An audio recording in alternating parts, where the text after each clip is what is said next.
presented by Self-Value Tube, your path to daily success.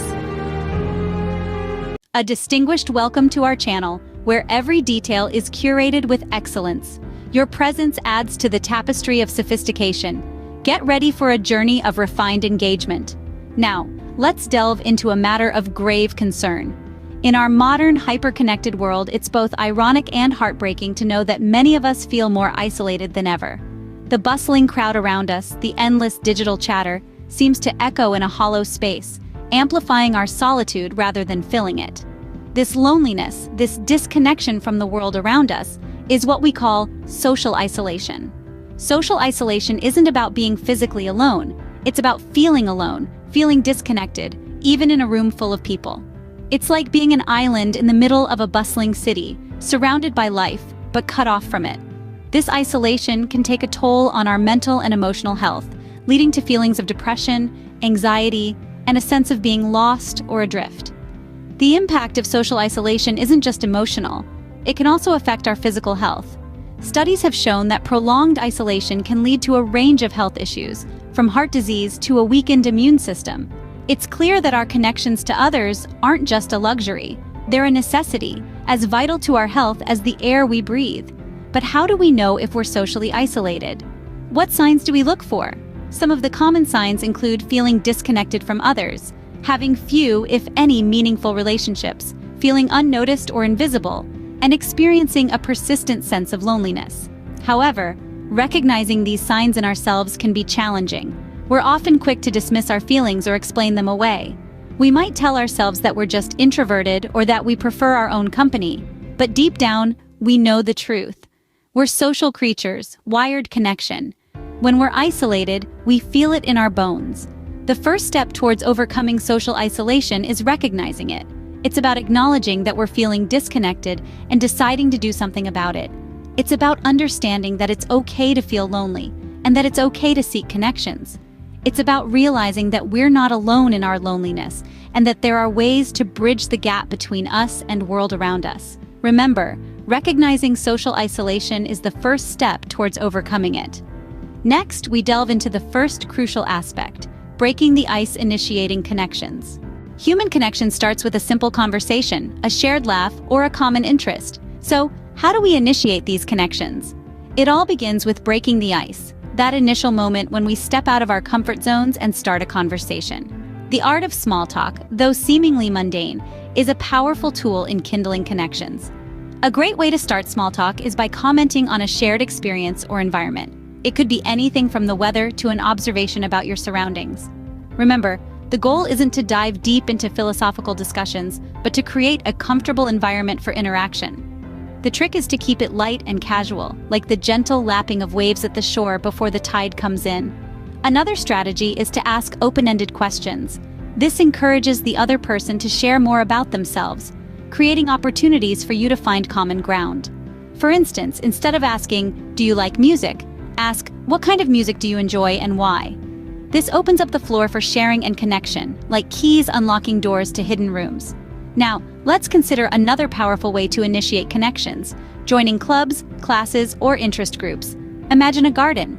Each plant, though unique, thrives best when it is surrounded by others of its kind.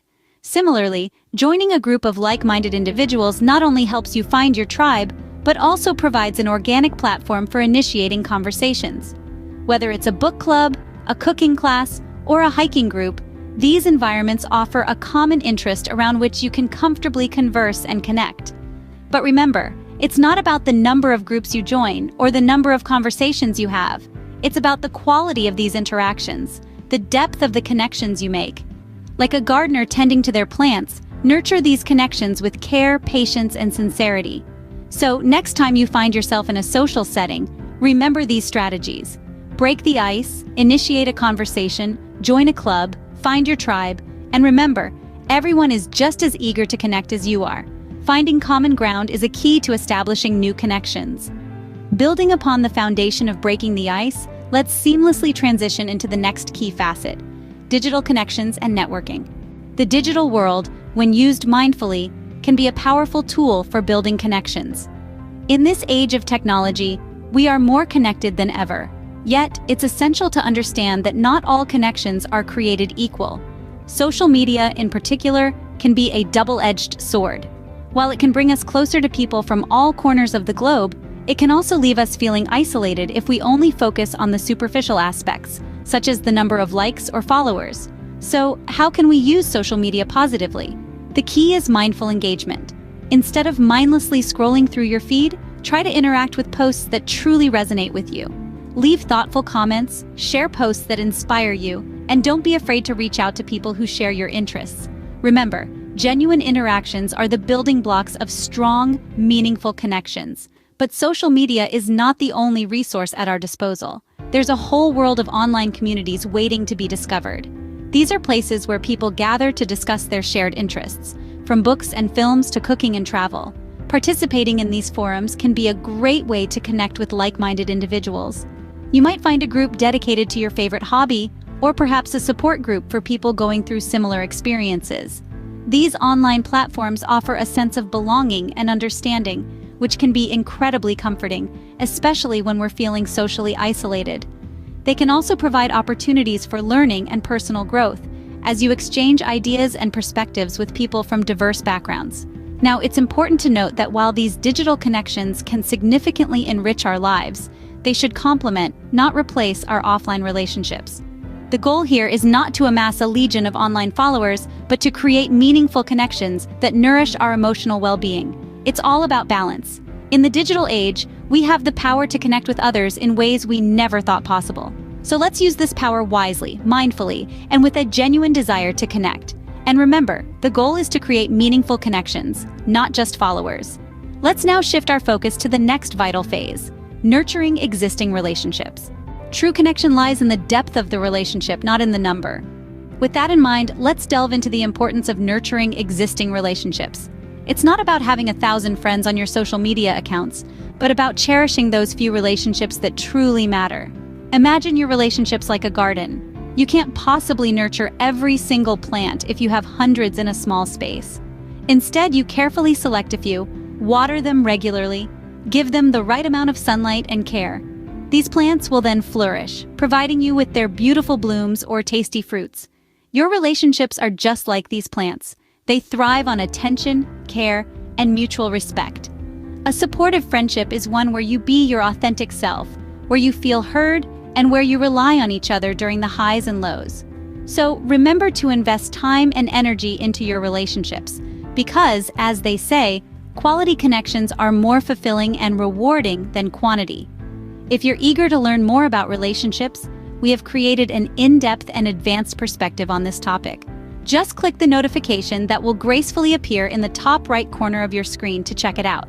In the realm of combating social isolation, consider volunteering as a meaningful bridge to connect. Embrace the transformative power of giving back, fostering connections that go beyond boundaries. Stay with us on this journey where volunteering becomes the antidote to social isolation, bringing people together in a shared purpose.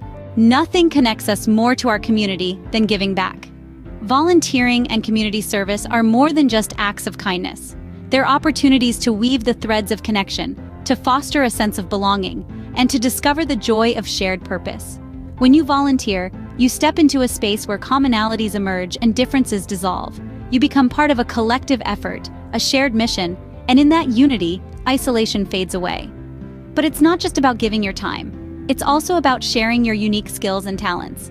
Maybe you're a whiz at organizing events, a master gardener, or a gifted musician. Whatever your talent, there's a community out there that can benefit from it. And in the process, you'll find your place, your tribe, the people who appreciate and celebrate your contributions. Remember, when we give, we're not depleting ourselves. Instead, we're filling our lives with purpose, connection, and a profound sense of belonging. When we give, we receive more than we can imagine. Let's set our journey into the realm of coping with social anxiety. We'll delve into effective strategies together. For many, social situations can be daunting and anxiety-inducing. That's okay. You're not alone. Social anxiety is a common experience that can feel like a huge mountain to climb. But with the right tools, you can manage it effectively. First, let's understand what social anxiety is. It's more than just feeling nervous. It's a persistent fear of social situations, often rooted in the worry of being judged or evaluated negatively by others. Now, how can we manage this? One effective strategy is practicing mindfulness. By focusing on the present moment rather than worrying about future social interactions, we can reduce our anxiety levels. Another powerful tool is self-compassion. This means treating ourselves with kindness, especially during stressful social situations. Instead of criticizing ourselves for feeling anxious, we acknowledge our emotions without judgment. Remember, it's okay to be anxious. It's a journey, and every step counts. Overcoming social isolation may seem challenging, but it's achievable with the right strategies. We've journeyed together, understanding what social isolation is, recognizing its signs, and equipping ourselves with practical advice to break the ice and initiate connections. We've explored the digital realm, utilizing social media positively and joining online communities to foster connections. We've emphasized the importance of nurturing our existing relationships, focusing on quality and cultivating supportive friendships. We've also seen the transformative power of volunteering, giving back, and sharing our skills, fostering a sense of contribution and belonging. We've discussed coping with social anxiety, understanding it, and introducing self-compassion practices to navigate social scenarios gently. Each of these strategies is a stepping stone to overcoming social isolation and building a thriving community around you. You have the power to build a supportive community and enhance your social well-being. Start today, and remember, you're not alone. Before we wrap up this video, we want to invite you, our valued viewers, to join this conversation. Many of you have been on your own unique journeys to combat social isolation and foster connections. Your stories could be the advice or inspiration someone else needs to take their first steps. So, we encourage you to share your experiences, insights, or even questions in the comments section below. What strategies have worked for you? How have you managed to build a supportive community around you? Or perhaps you're just starting out and have questions or concerns. No matter where you are on this journey, your voice matters. And remember, this is just one of many videos we've created to help you navigate life's challenges and embrace personal development. If you found this video helpful, please give it a thumbs up and consider subscribing to our channel. By doing so, you'll stay updated on our latest content, ensuring you never miss a video. Together, we can foster a supportive and engaged community, one comment, one video, and one subscriber at a time. We look forward to hearing from you. And as always, thank you for watching.